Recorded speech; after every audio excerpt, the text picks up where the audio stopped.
Welcome to the Division I Women's Basketball National Championship postgame press conference featuring the Iowa Hawkeyes. We'll hear an opening statement from Coach and follow up with questions for the student athletes. From my left to your right, Caitlin Clark and Monica Sinona. The student athletes will then be dismissed and we'll open up for questions for Coach. Coach, at this time, if you can make an opening statement.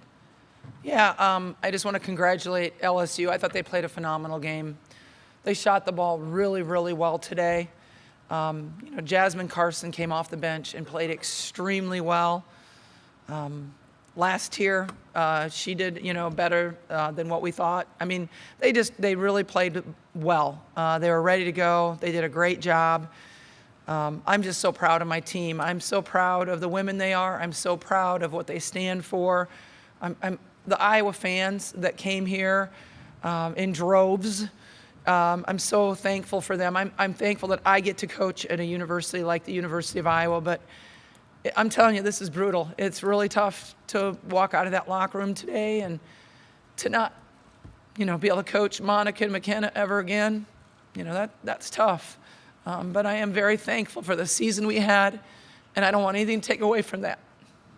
We played the national championship game. At this time, we'll take questions for the student athletes. As a reminder, please raise your hand. We'll get the microphone to you and state your name and affiliation.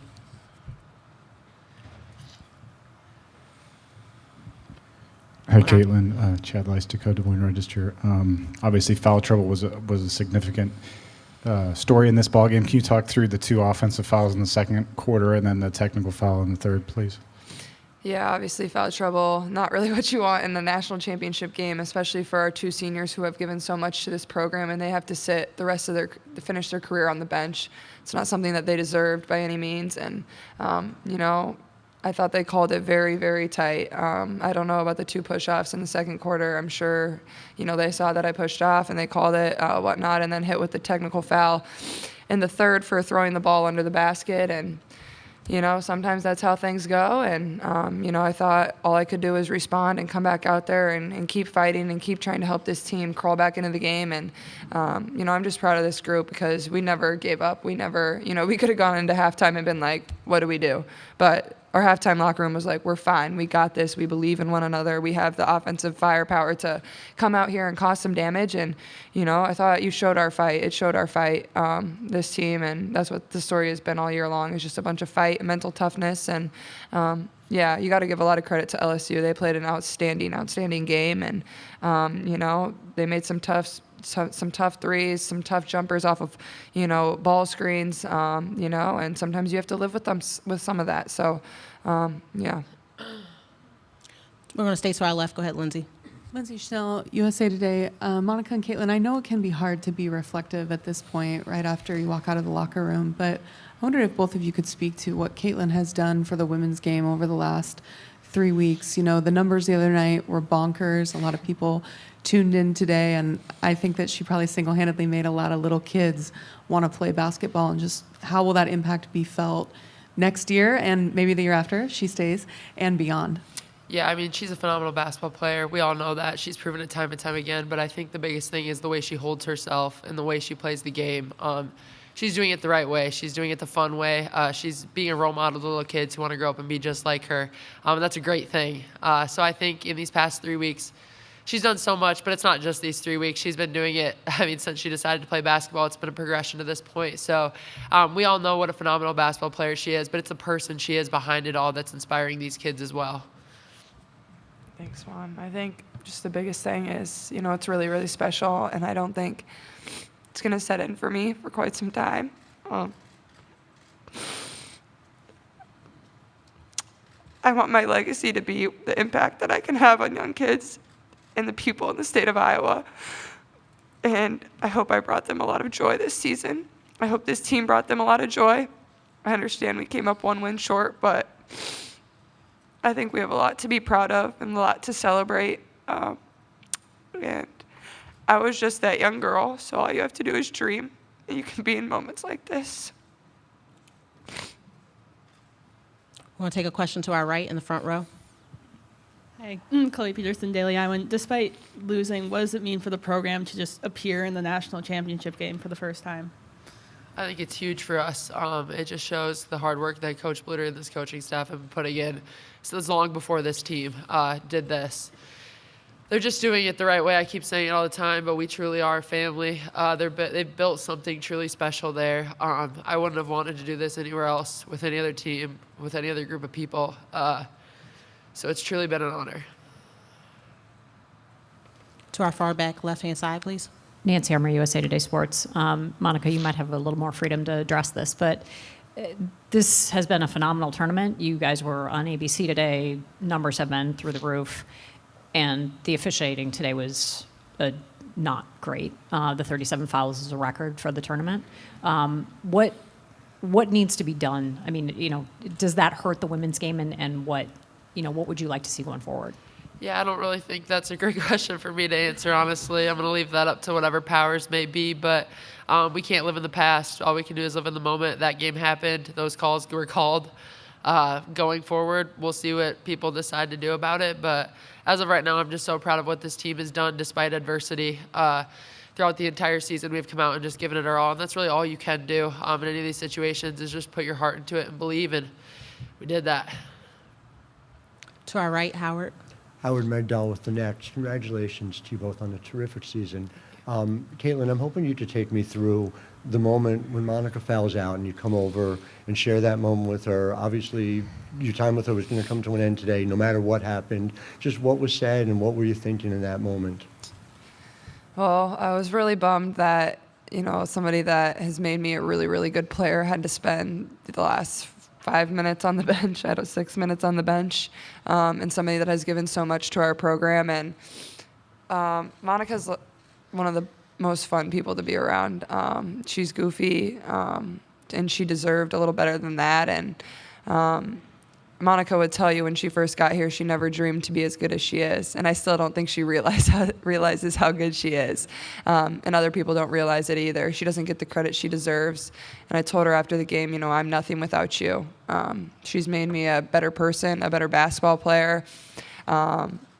And I'm just really lucky that I was able to play with Mon and share a lot of really fun moments with her. I think we're one of the best post guard duos to ever play the game. And I'm just lucky and grateful for the 3 years we had together.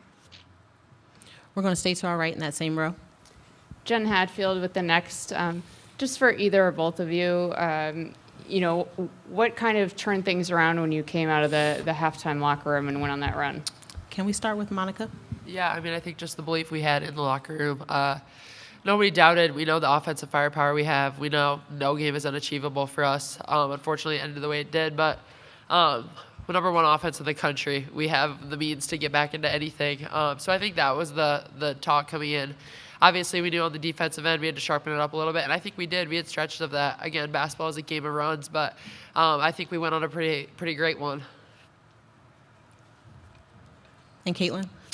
Yeah, I think it's just the belief in one another. We know how good our offense is, and we knew at the same time, they might cool off a little bit. I'm not sure if they cooled off a little bit. The story of the first half was, number 2, she comes in, Carson, and makes quite a few shots and then ends it with a banked 3. And it's like, all right.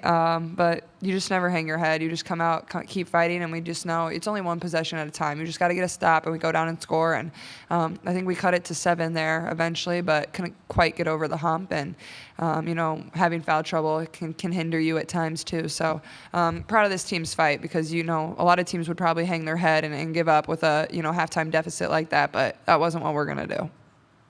We'll take a question to our far left, second row. Laura Moses of Valley Sports. Monica, during this game, Twitter was blowing up about how powerful your drop step is.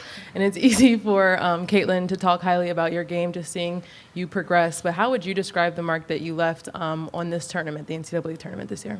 Yeah, I just hope people saw how much fun I played with. I love this game, but I love it for the team. Basketball's fun to me, but I didn't even like it all the time growing up. But I loved being on a team and feeling like a part of something, and that's what I felt here at Iowa. So I'm glad people like my drop step. I worked hard on it. So did she. Yeah, I think it's the whole legacy we have here. So yeah, I don't even know what I just said, but go for it. We're going to stay to our left, back row. JC Christian, ESPN's Anscape. Caitlin, talk to me about, you set the record for the most three-pointers made in the NCAA tournament. You know, you guys had a timeout after that. Talk to me about what you were feeling when you dropped that last three-pointer. Honestly, I didn't know that. I don't know. I just think, well, first of all, I probably could have attacked the rim a little bit more than I did tonight. But I thought they played really good defense. I thought they had people waiting in the paint for me a little more than South Carolina did. You know, it took some there at the end of the game that you just kind of have to get up in hopes of, you know, drawing your team back close. But it certainly helps breaking a record, you know, when you get to play the maximum amount of games in a season. And that's what I'm proud of is this group. You know, we got to play, you know, the entire time. And I think that's what bums me out the most about this is, you know, I knew this was our last 40 minutes together and I was just trying to cherish it. And yeah, I'm sad that we lost, don't get me wrong, but I'm more sad that I don't get to come back to practice with my best friends tomorrow, and that really stinks. We'll stay to our left-hand side. Lindsay with USA Today again. Caitlin, can you tell us at the end of the game what happened? There's a lot blown up on Twitter about Angel Reese following you around, pointing to her ring finger and taunting you. Honestly, I have no idea. I was just trying to get to the handshake line and shake hands and, you know, be grateful that my team was in that position. You know, that's all you can do is, you know, hold your head high, be proud of what you did, and, you know, all the credit in the world to LSU. You know, they were tremendous. They deserve it. They had a tremendous season. Kim Mulkey coached them so well. You know, she's one of the best basketball coaches of all time, and it shows. And she only said really kind things to me in the handshake line, so I'm very grateful for that too. But honestly, I have no idea, and I was just trying to, you know, spend the last few moments on the court with, especially the 5 people that I've started 93 games with, and relishing every second of that. At this time, we're going to take a virtual question. Joshua Louder, your line is unmuted and you are able to speak. Please unmute your line. Joshua Louder Television Network. My question for the student athletes is, how will this loss motivate you for what lies ahead that's next? Caitlin, if you can go first. Yeah, I think, you know, I'm not really worried about what's next right now. I'm just going to enjoy what we did. We made history, and there's a lot to be proud of. There's a lot to reflect on. These last couple weeks, 3 weeks, have been crazy, to say the least, and I'm just thankful that I got to be on this journey with these people. And I think more than anything, you know, we're losing 2 seniors that gave their heart and soul to this program, and you know, obviously, I think they set a really good example for other people that we have in that locker room of what it takes to be able to play on this at this level on this stage. And you know, I'm really grateful that, you know, that's what they did, because you know, we have to bring people along and bring people up to, you know, get back to this point. You know, this is our goal every single year. You know, we're not just going to be satisfied with making it here one time, but at the same time, you know, I'm not worried about what's next right now. It's been a really long, really fun season with this group, and, you know, I just need to take some time to reflect and appreciate, you know, all that's come with it. We'll take another question virtually. This is Gabriella Lewis from The Next. Gabriella, your line is unmuted and you are able to speak. Gabrielle Lewis, The Next. You know, I don't know if y'all have been asked about this yet, but over 6 million people tuning in to the last round. You know, can you speak to that, the growth of the game, and you know, I'm sure the numbers will be even higher tonight of what that means to have such a historic viewing. Yeah, I mean, I love it. This is the game we love, and seeing it get the recognition it deserves is obviously super rewarding. It's about time women's basketball gets this kind of viewership, and it can only go up. So I'm super excited. I'm super proud to be part of the team that gets to be a part of this, that gets to be a part of this journey. My 5 years here, I've seen the game grow in a way I never thought it could. So I'm just super grateful that the sport that we love and we're giving our heart to, so many people are also tuning in and loving it just as much. One additional question from our virtual. Matt, your line is open. Please state your name and affiliation. Yes, Matt Treknoy with Herb FM Sports Radio, and this is for both Monica and Caitlin. First of all, congrats on a phenomenal season and also tournament. But how were you able to overcome obstacles throughout the season, and what successes did both of you experience? We can start with Monica. Yeah, I mean, right now I honestly can't even remember all the adversity we faced, but I just know that me as a person, I'm a better woman, a better person. because of this coaching staff and because of this team. I've grown individually, not even considering basketball, in a way I never thought I could, and that's just a credit to my teammates and my coaches. I keep saying it, but I wouldn't want to be anywhere else because I wouldn't be who I am now, and it's the best version of myself. So I'm super proud of everybody, and I wouldn't have wanted to do it any other place. We're going to take our last question to our right for the student athletes. Hey guys, Remy with the New York Times. Congrats on an incredible season. I just want to go back to what you just said, Monica, about it's about time. This is for both of you. What would you say to people who are just tuning in now to this incredible sport? Buckle up. I mean, it's only going to get more exciting and more fun. The game is evolving in such a great way.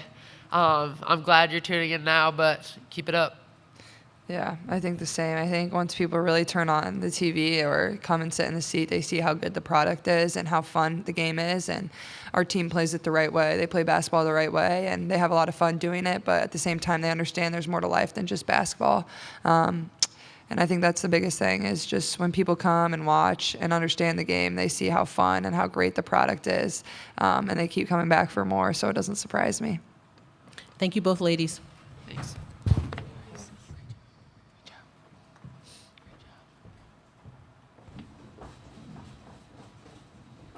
At this time, we'll open up for questions from Coach. Lindsay, go ahead. Lindsay Schnell, USA Today. Lisa, what was going through your head right there when Caitlin's talking about, she wants her legacy to be about little kids? Of course she wants to win a title, but that's not what she said.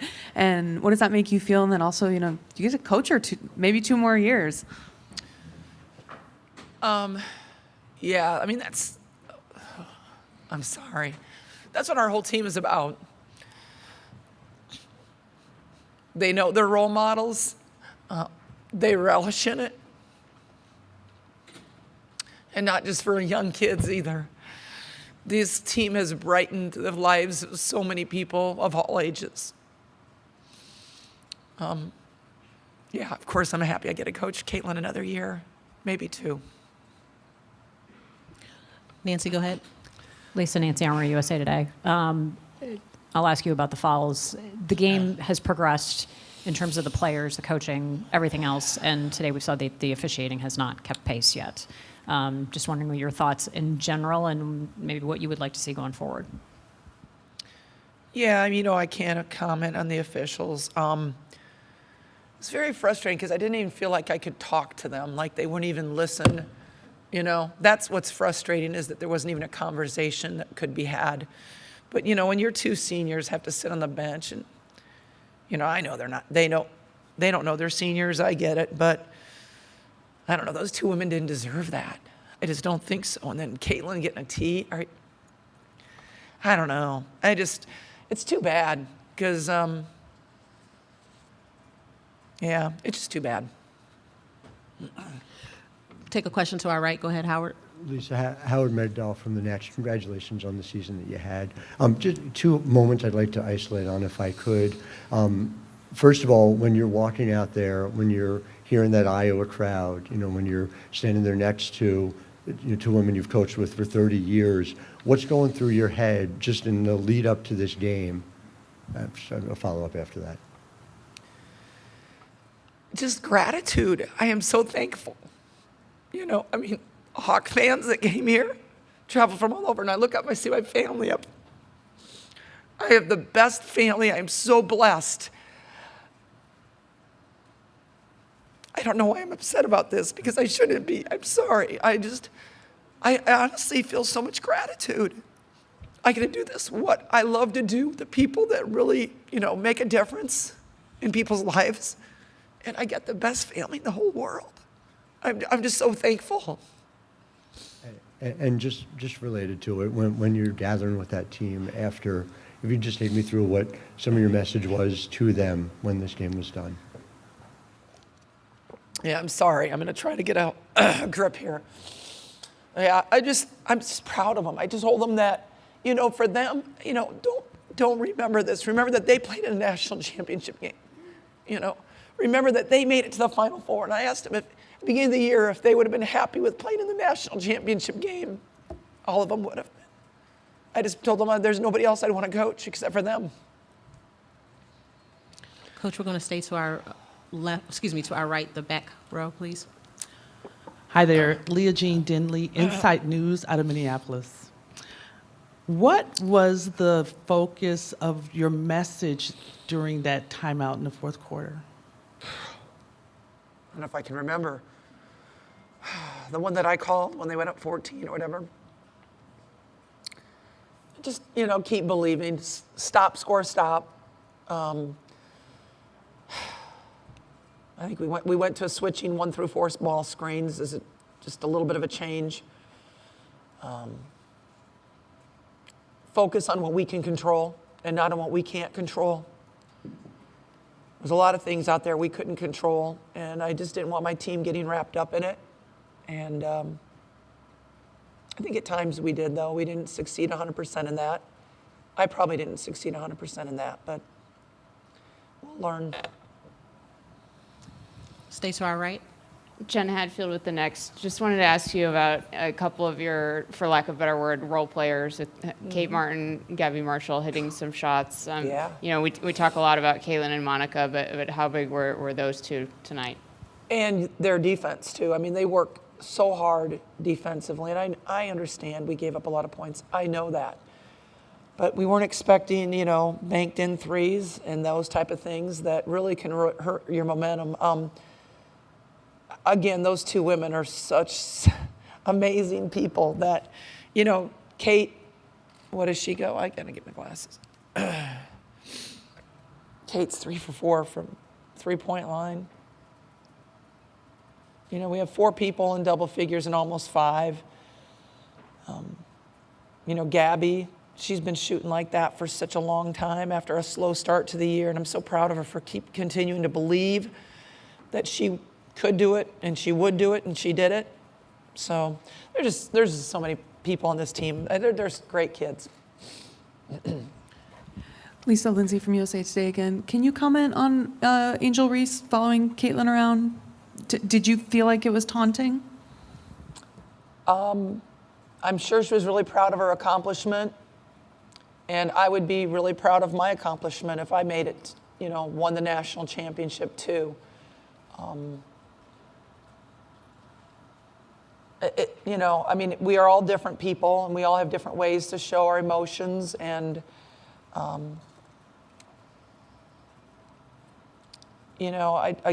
got to focus on what I can control.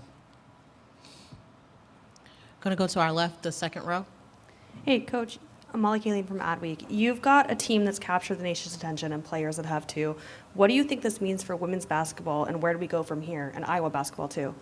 Yeah, if people are excited about women's basketball because of Iowa, I am so thrilled with that. I do believe, and maybe we didn't play it all the time tonight, but I do think we play with a joy, we play with teamwork, and it's so fun to be able to be a part of this game at this point. As you all know, when I started playing, it wasn't like this at all. It wasn't like this even 15 years ago. So, it's just great to see people realizing the power of women athletes and people respecting women athletes. It wasn't like that when I was growing up, kind of looked down on for being an athlete. So now, these women are strong, they're leaders, and for people to recognize that and want to support them, businesses, corporations wanting to support them, it's wonderful, and I'm just so glad that I've gotten to see this, this happen. We'll take our final question for Coach to our right. Hi, Maria McElwain, Philadelphia Inquirer. So y'all cut it to 7 points late there in the third quarter. What's going through your head, and do you feel like that weird stoppage in play killed any momentum y'all had? Yeah, we got it to 7 points in the third quarter, and man, I felt good right then. I really did. I felt like, okay, we got this. And then, of course, we have the foul, the technical foul, all that stuff, and it gets out of hand at that point. But it's, yeah, I felt really good when we got it to 7. I thought we were going to do it. I really did. My team thought they were going to do it. Thank you very much, Coach. Thank you. Thanks. Appreciate all you guys covering women's basketball. As a reminder, a recording of this press conference and written transcript will be posted in the NCAA's digital hub at www.ncaa.veritone.com. Iowa's locker room is open for another 2 minutes